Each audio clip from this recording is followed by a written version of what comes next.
Thank you for watching. Good evening.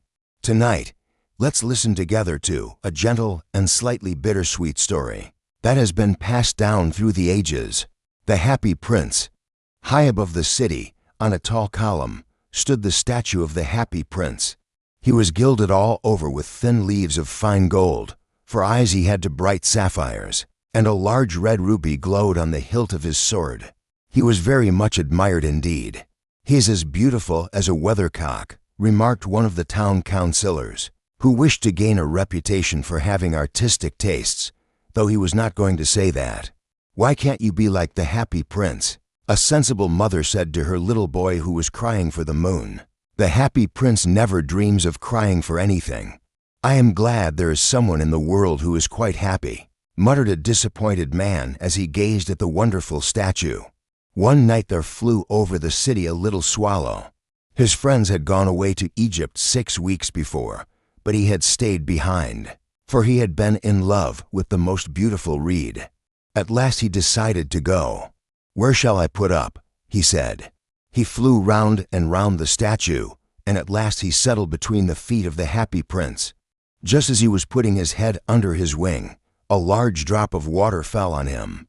"Why, it is raining," he said, but the sky was quite clear and full of stars. Another drop fell. Then he looked up and saw the Happy Prince was crying. "Who are you?" said the swallow. "I am the Happy Prince." "Why are you weeping then?" asked the swallow. "When I was alive and had a human heart," replied the statue, "I did not know what tears were, for I lived in the palace of Sansoki, where sorrow is not allowed to enter. In the daytime I played with my companions in the garden, and in the evening I led the dance in the great hall. Round the garden ran a very lofty wall, but I never cared to ask what lay beyond it. Everything about me was so beautiful. Now that I am dead, they have set me up here so high that I can see all the ugliness and all the misery of my city. And though my heart is made of lead, yet I cannot choose but weep. Far away, in a little street, there is a poor house. One of the windows is open, and through it I can see a woman seated at a table.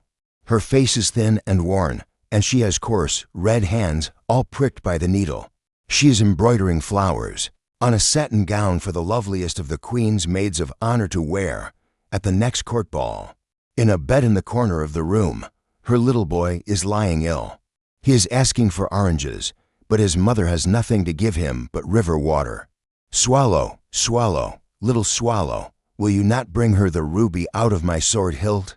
The swallow carried the ruby to the poor woman. She was delighted. He flew back to the prince. The prince asked him to stay one night more. Then another, then another. The swallow took one sapphire eye to the young writer, then the other sapphire to the little match girl. Now the prince was blind. "Strip me of my gold," said the prince. Leaf after leaf, the swallow took the fine gold and gave it to the poor. The faces of the children grew rosier, and they laughed and played in the street. Winter came. The swallow grew weaker. He kissed the prince on the lips and fell dead at his feet. At that moment, the leaden heart of the prince broke in two. They pulled down the statue.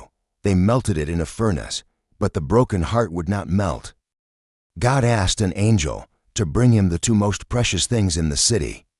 The angel brought the dead swallow and the broken heart. "You have chosen well," said God. "In my garden of paradise, this little bird shall sing forever, and in my city of gold, the Happy Prince shall praise me." Perhaps happiness is using our hearts for the sake of someone else.